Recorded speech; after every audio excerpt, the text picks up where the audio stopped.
qué se decide trasladar esta historia que a lo mejor es un poco difícil al cine? Tout simplement parce que c'est une histoire vraie, que cette histoire en France est très méconnue, était très méconnue, et que j'ai trouvé qu'il y avait une sorte d'injustice double à ce que cette histoire soit méconnue. Et j'ai eu envie, en tant que cinéaste, de faire connaître cette histoire au plus grand nombre. Il y a déjà eu des documentaires, des émissions de radio, un livre, mais finalement le grand public n'a jamais été au courant de ce qui s'est passé. Et je trouvais qu'en tant que cinéaste, c'était important d'amener cette histoire jusqu'au public. Voilà, c'était mon envie, c'est ce qui m'a donné envie de faire ce film et de raconter cette histoire. ¿Qué revuelo ha tenido en Francia el sacarlo ahora, digamos? Ça fait déjà que les gens connaissent l'histoire. Il y a eu 500 000 spectateurs qui ont vu le film, mais il y a eu beaucoup plus de monde qui, au moment de la sortie, ont découvert l'histoire. Et les gens vont la découvrir ici, vont la découvrir en Espagne, vont la découvrir quand il passera à la télévision. Je pense que cette histoire n'est plus dans l'ombre et que c'était, même au-delà du cinéma, c'était l'envie de partager cette histoire avec les gens. Va más allá del cine, es las ganas de querer compartir esta historia. Et puis même peut-être d'un point de vue judiciaire, certains signes, c'est pas fait, mais pourraient pousser à réouvrir l'enquête qui reste quand même inachevée. Ya que digamos que nunca se supo, o sea, todo. Está para Isabel, ¿qué fue lo que la atrajo del proyecto y si conocía ya la historia? Alors, d'abord, c'est le deuxième film que nous faisons, Jean-Paul et moi, parce qu'on a fait La Daronne ensemble. Donc, quand Jean-Paul m'a dit « j'ai une histoire formidable pour toi », j'étais déjà assez bien disposée, je me doutais bien que ça allait être vraiment quelque chose d'intéressant. Il m'a donné le scénario et surtout, très vite, il m'a donné le livre. Oui, j'ai tout de suite vu qu'il y avait à la fois un intérêt, comment dirais-je, bon, dans la mesure où c'est une histoire vraie, ça raconte une situation politique, économique, c'est dans le contexte du nucléaire, c'est un contexte évidemment très fort, mais au-delà de ça, il y avait une matière fictionnelle très intéressante aussi. Et c'est évidemment la réunion des deux, parce que le fait que ce soit une histoire vraie en soi, ça ne constitue pas la garantie d'un bon film. Encore faut-il que ça soit propice à développer les imaginaires, à créer de la fiction, à créer du cinéma, et c'était le cas dans cette histoire. Ne serait-ce que à cause ou grâce au personnage de Maureen Kearney elle-même, qui est un personnage assez particulier, même dans son apparence physique. On s'est beaucoup servi tout de suite de ce qu'elle était. On n'a pas été chercher très loin dans l'élaboration du personnage. La blondeur, le chignon, les lunettes, c'était une matière très cinématographique. L'apparence un peu hitchcockienne, qui crée du suspense, qui crée du trouble, qui crée de la fiction.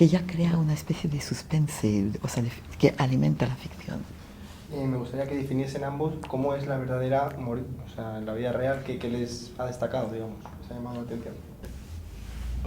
Moi, ce qui m'a surpris le plus, c'est sa force pour vivre avec ça, pour vivre avec ce qu'elle a vécu, son pouvoir pas d'oubli, parce qu'elle ne dira jamais cette histoire, mais elle a appris à vivre avec, et ce qu'elle m'a dit récemment, c'est le film aussi l'a aidé et lui a appris à vivre avec cette histoire. Je pense que de voir sa propre personne jouée par Isabelle, mais comme d'Isabelle qui lui ressemble beaucoup au moins physiquement, c'est quelque chose qui est psychologiquement très fort, qui a été très dur à voir pour elle la première fois, mais qu'elle a dompté et qui finalement lui fait partie d'un processus de guérison. Et ça, c'était important. ¿Creen que este caso se puede decir que es algo muy puntual, no digo ya de Francia, sino en general de la política y tal? ¿O que es algo que ocurre más en las altas esferas y no se sabe? J'espère le moins souvent possible. No lo sé, pero esperemos que lo menos posible, dice Isabel. Ou alors ça veut dire qu'on est vraiment dans des systèmes complètement... significa que estamos en sistemas realmente... Enfin, où plus rien n'est... en dehors de toute valeur, où il n'y a plus de contrôle sur rien. J'espère qu'on ne va pas, enfin, en France, vers ce genre de dispositif. Se vaya hacia este tipo de cosas, ¿no? C'est-à-dire que le film est sur plusieurs niveaux, mais il y a un niveau qui fait que je pense que ça peut encore exister, c'est la différence sociale, parce que c'est aussi une femme d'un certain niveau social qui affronte des hommes d'un autre certain niveau social. Et je pense que ça c'est important parce que cette femme croit faire partie de ce monde, elle les fréquente, mais finalement elle n'en fait pas partie. Et quand tout déraille, ce monde-là supérieur, interprété par des hommes, mais aussi par quelques femmes, lui rappelle que finalement elle ne vient pas de ce milieu-là. Et ça, je pense que c'est une lutte sociale qui malheureusement, je pense, peut encore exister au-delà du cas de Maureen Kernel même, mais ce niveau-là c'est quelqu'un qui fait partie de ce milieu sans en faire totalement partie, et ce milieu se referme sur lui-même quand il se sent en danger et punit cette femme. Voilà. Et la remet à sa place. Et ça, je pense que malheureusement, c'est encore quelque chose qui, dans des situations vivantes, peut arriver. Y creo que es algo que todavía puede ocurrir. ¿Qué les gustaría que la gente, con qué mensaje o qué idea o que sacase la gente al ver la película? Moi, j'aimerais que ce film donne du courage de voir que cette femme n'a pas eu peur de parler, de provoquer des choses, qu'elle l'a payé très cher, que quand on lui demande aujourd'hui à Maureen Kernel, elle dit qu'elle ne le referait pas, que si elle avait su, elle ne l'aurait pas fait. Mais néanmoins, à l'époque, elle avait la force de le faire. Et je trouve que c'est des personnages forts comme ça qui font évoluer une société et qui ont cette grandeur. C'est vraiment une héroïne contemporaine. C'est ce que je trouvais formidable. Moi, j'aurais jamais eu ce courage-là. On nous dit aujourd'hui, oh là là, vous avez été courageux de faire ce film. Moi, j'ai fait mon boulot de cinéaste, j'ai jamais pensé qu'il fallait être courageux. Je pense qu'elle ne l'a pas perçu sur le moment, et elle l'avait, ce courage en elle. Y ella quizá lo pensó lo mismo, tenía el valor y lo hizo. Para los dos, ¿son más valientes las mujeres que los hombres? Oui. Contesta Jean-Paul, si. Plus courageuse. J'aime pas trop les généralités, moi. Mais je voulais rebondir sur la question précédente. Ce qu'on peut retenir du film, c'est aussi,